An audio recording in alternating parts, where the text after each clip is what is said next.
एक राजा की आदत थी कि वह भेष बदलकर लोगों की खैर खबर लिया करता था। एक दिन राजा को शहर के किनारे एक आदमी मरा पड़ा दिखा। लोग उसके पास से गुजर रहे थे। राजा ने लोगों को आवाज दी और पूछा, इसको किसी ने क्यों नहीं उठाया? लोगों ने कहा, क्योंकि ये बहुत बुरा और गुनहगार इंसान है। ये सुनकर राजा ने उस आदमी की लाश उठाकर उसके घर पहुंचा दी। उसकी पत्नी अपने पति की लाश देखकर रोने लगी और कहने लगी, मैं गवाही देती हूँ कि मेरा पति बहुत नेक इंसान था। इस बात पर राजा को बड़ा ताज्जुब हुआ और कहने लगा, ये कैसे हो सकता है? लोग तो इसकी बुराई कर रहे थे। उसकी बीवी ने कहा, मुझे भी लोगों से यही उम्मीद थी।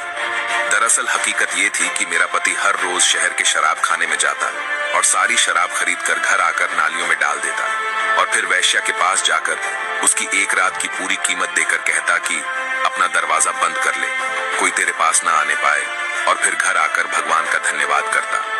लोग उसको इन जगहों पर जाता देखते थे।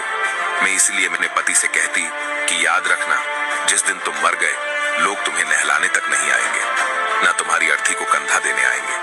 वह हंसते और कहते, तुम घबराओ नहीं, मेरी अर्थी वक्त का राजा और नेक लोग ही उठाएंगे। ये सुनकर राजा रो पड़ा और कहने लगा, मैं राजा ही हूँ और कल हम इसको नहलाएंगे, इसकी अर्थी को कंधा भी देंगे और इसका दाह संस्कार भी करवाएंगे।